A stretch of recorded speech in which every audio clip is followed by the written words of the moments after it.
This is the Financial Quarterback. So, Toby, this new book, what did you seek to do? What's it all about? I mean, I know you from aren't you the Anderson guy? Yeah. You're And you're from a the business structure guy, tax guy. So, folks, if you have business questions, how to properly structure your business, LLCs, and now this new book, Infinity Investing. I want to learn all about this book and what you have for us. Give us a call, 800-321-0710. So this infinity investing approach, what drew you to that? I know that you help a lot of people with business structuring, and you talk about in the book financial imprisonment. What do you mean by that? I think what's going on right now in our society is we have an epidemic of debt. In other words, you have a lot of young people who are getting in way over their heads into debt at a very young age, and they find themselves chasing after the bigger car, the bigger house, and incurring debt to do those things. And they end up working for what I call liability. I have a real simple rule that if something puts money in your pocket, it's an asset. If something takes money out of your pocket, it's a liability. So they buy liabilities with a liability, which I have a loan on a car. The car costs me money, and so does the loan. And I say that that's a recipe for disaster.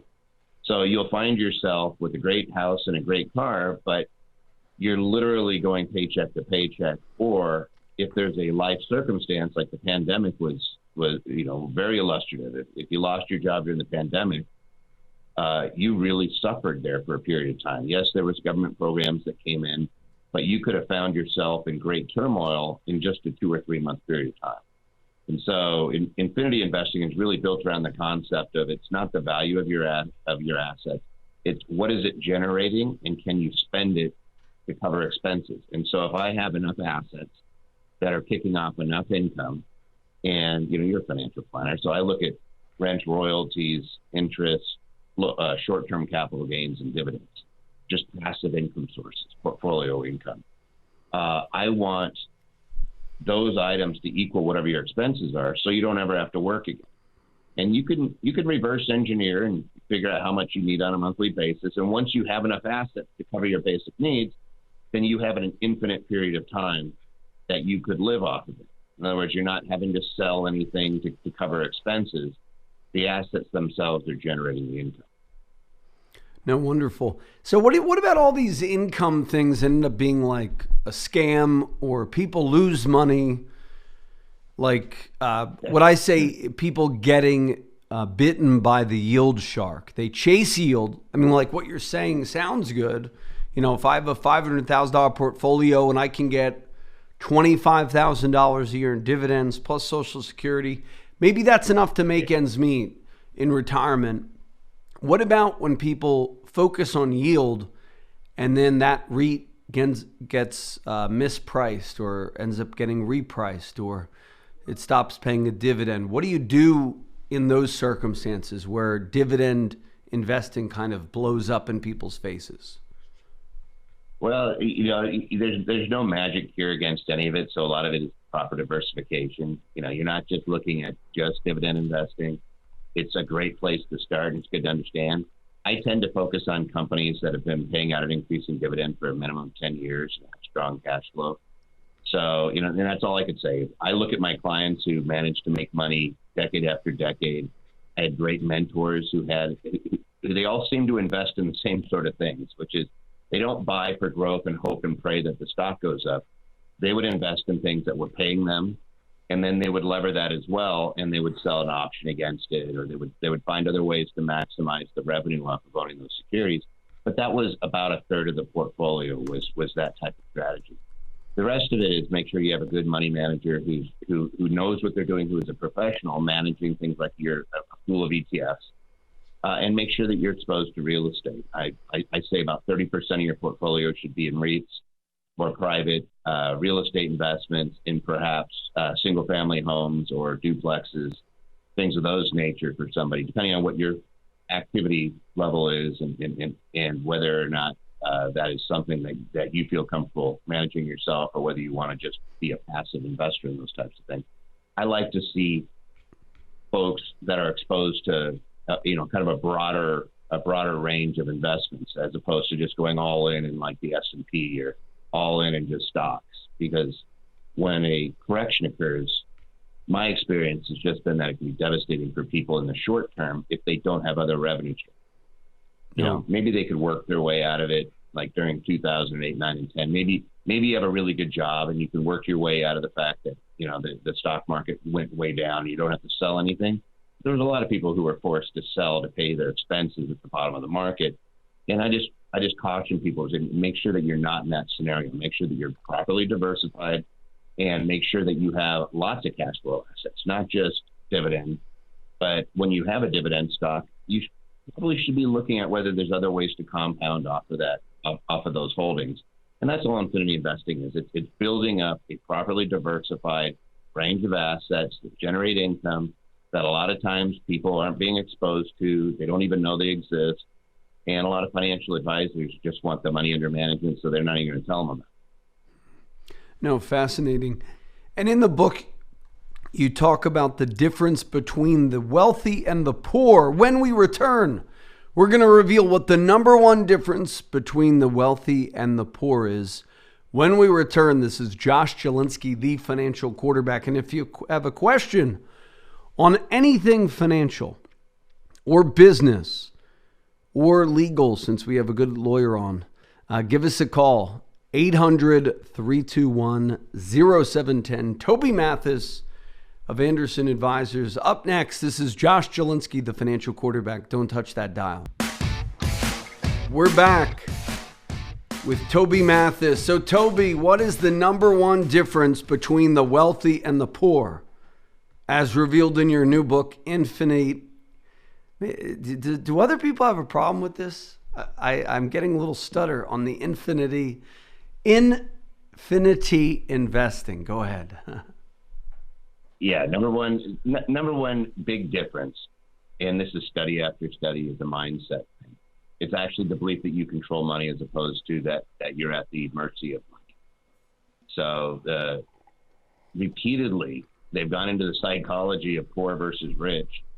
And the folks, and it doesn't matter what your income level is, they just look and say, all right, if somebody's managed to become a millionaire, what is their belief system? Because your beliefs are going to control your actions and you're going to control your behaviors. So it's kind of that thing of mindset controls your beliefs and your beliefs control your behaviors. The number one difference repeatedly has been that the rich don't believe that they're restricted and that they're at the mercy of money. They use money to work for them. No, fantastic. So your book, Infinity Investing, also talks about the importance of a fiduciary. You want to talk about that a little bit? Yeah, for me, it's analogous to going into a butcher shop. And you walk into a butcher shop and you ask the butcher, what should I be having for dinner this week? You say, could you create a menu? And you're going to end up with meatloaf and prime rib and, probably some New York strip. And what you're not going to get told is, hey, buddy, you're looking a little thick there. Maybe you should cut back on the red meat and go see the fishmonger down the street, right? Or maybe you should have some more leafy vegetables and go down to the farmer's market. What they're going to do is sell you what they have. If you go to a nutritionist, the nutritionist is going to look at you and say, here's a balanced diet, right? And they're going to run your macros and they're actually going to do what's best for you. So a lot of financial folks out there are a butcher, and you think they're going to create a menu that's in your best interest, but really what they're doing is going to sell you what they have in whatever they have in stock that particular day, whatever's on special. Right? And so they're not going to be looking at you holistically, whereas a fiduciary puts your needs before their own. And is, even if they don't have something, they're going to refer you to somebody more than likely, or they're going to still suggest that this is the type of thing you do. So it always depends. A lot of folks believe they're working with fiduciaries when they're going to their insurance guy or to the bank or whatever else, and they're not. Quite often, the suitability standard is what is being used, and it can be absolutely devastating to people when they realize I'm being sold something based off of a commission as opposed to what's in my best interest. No, no, fascinating advice. I mean, we've talked about the importance before, and here's the thing: you should always ask your financial advisor to receive a copy of their ADV, which will outline conflicts. Everybody has inherent conflicts, but are they disclosing them or not? Here's the thing I see, Toby. People now are defining fiduciary merely as the fee, the presence of a fee-only advisor, which is important, or a fee-based advisor, but then they're just being put in the same, carte blanche assets as everybody else. So it's almost like a McDonald's for financial advice. I don't know if you've seen that. Like now everybody's a fiduciary, and really everybody's doing the same basic thing. I see that a lot of these folks are really motivated, even if they're fee-based, on commission or assets under management, and they're handing it to somebody else. There's not a lot of folks that will actually stop and take a look at the individual and say, what are your goals? What are your legacies? I mean, I'm an attorney, so I get to work with people as they're building their businesses, building their estate plans, things like that. So I am seeing a little bit more of a vision of the long haul. I'm not a financial planner. I don't sell financial investments. I just look and say, these are the folks that have been successful and here's what they did. And it's really interesting. I tell people to look at 200 years out. I said, if you want to give somebody a little shocker, say, what do you want your state to look like in 200 years? What do you want your value system to have been communicated to your heirs as? Do you want to dump a bunch of money on your kids, or would you rather have something that's more of a legacy planning that helps out multiple generations and maybe transfers your value into future generations? But I love that. I heard a talk on something called the 200-year plan one time, and it really resonated with me. So talk about that. So say, I'm a business owner. You're in business as well for yourself. What do you do? So you have a business owner listening today who says, I want to transmit both my values and my economic success to my kids, but I don't want them to squander it, and I don't want to kill their hunger. What do you do? So I come to your office. What do you do? Yeah, I'm actually going to sit down and say, we're going to do a little values test. Is what is important to you? Why are you working? Why are you independent? What's your ultimate goal? It usually boils down to something around freedom, in autonomy. And I say, well, when you transfer those funds to somebody else, what do you want to give them? And a lot of times they'll say, well, I kind of want the same thing, but I don't want to spoil them. I don't want to, and you're like, okay, well, then you don't want to do a die and distribute. And the first thing you need to understand is that if that's not what you're going to do, if you're not going to do a die and distribute, then you're done with wills and you're done with going to probate. You got to eliminate probate court from your vocabulary and try to keep as far away from that court system where they're going to distribute stuff as humanly possible. And you're into the realm of trust. Whether you are worth $10,000 or $10 million, you're going to say, hey, you know what? I want something that's going to last for a lot longer. Or you're going into philanthropy. There's really two choices, right? Or a combination of the two. But what you're not going to do is just, hey, I'm going to build up towards a retirement. I'm just going to focus on myself and be done. Now we're already thinking about future generations. And I give them permission to actually kind of do a little daydreaming. Like, what do you want it to be? Your great grandkids. You may never meet them. What do you want them to remember about you? So if it's you, Josh, you might be saying like what's important to you? What would you want to communicate? You already said you don't want to kids to squander it. So you don't want to dump something onto somebody who's not prepared for it. And there's easy ways to do that. It's, you create a trust that's basically, when I set them up, usually for 300 years. So we're going to go under a jurisdiction that allows it. No matter where you live, you can still pick it. You can have choice of law. And we might do a 365-year trust in Nevada, for example, for health, education, maintenance, and support. And we might start there saying, hey, we just want to have the money there to cover your heirs if they want to get an education, so that they're never homeless, so that if they're ever in a bad spot, a trustee can provide them with assistance. But they can't go buy a Ferrari, right? They can't go blow it and quit their job and live off the trust, right? It's there saying, hey, we want a strong work ethic, but we understand that there's life circumstances. We're going to be geared towards that. Or you could say, what's really important to me is education. I want every one of my family members to eventually get a 4-year degree. And I want to make sure that they're never not going to get that for the lack of funds. So I want my trust to, for any of my descendants, to give them a 4-year degree in an accredited institution. You can put that in there. Or if you think travel is really important, hey, I want people to, I really want my heirs to understand the value of seeing other cultures. I want them to go to other countries, and my trust will cover a 14-day trip once a year out of the United States, so long as it's into another, it's not the same country, more than 2 years in a row. Like, you can put in there restrictions, but you start saying what's important to you, and then you build it into your document. You do a little reverse engineering. It's not overly complicated, and like even a trust like that is the same price as a regular living trust. It's nothing special. It's just saying, hey, I have that option. Maybe I'll do that. And then people immediately say, well, that's for the bajillionaires. It's not for guys like me. And I say, well, if it's the funding is the issue, you can cure that by just carrying a nice, life insurance policy on yourself. If something happens to you, the money dumps in and funds your trust, or you can be working systematically to building wealth and at least starting that beginning curve of the time value of your investments, where you're letting things compound over years, and you at least kind of prime the pump and get it going so that future generations can receive all that growth. Oh, you like dynasty trusts with the HEMS language: health, education, maintenance, and support.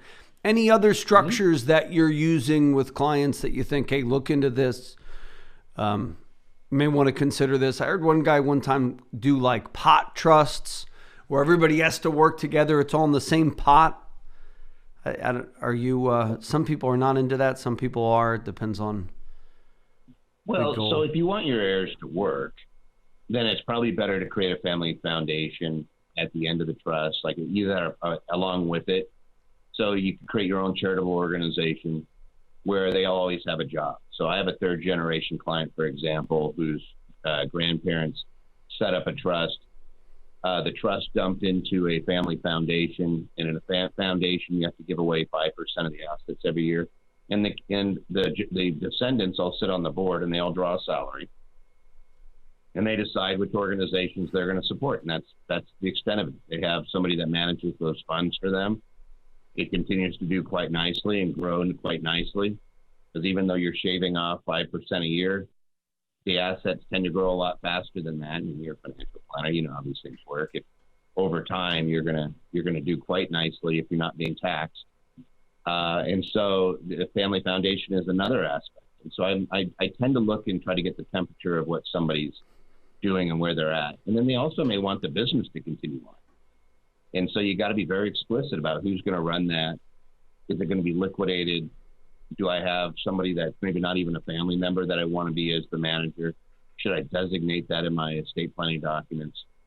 You have to look at the whole thing together and not just say, hey, I really like wills, or I really like trusts, or, this trust, that trust. The trust is a trust. It's just what provisions we stick in it tends to define what it is. So a dynasty trust, just a living trust that lasts a really long period of time.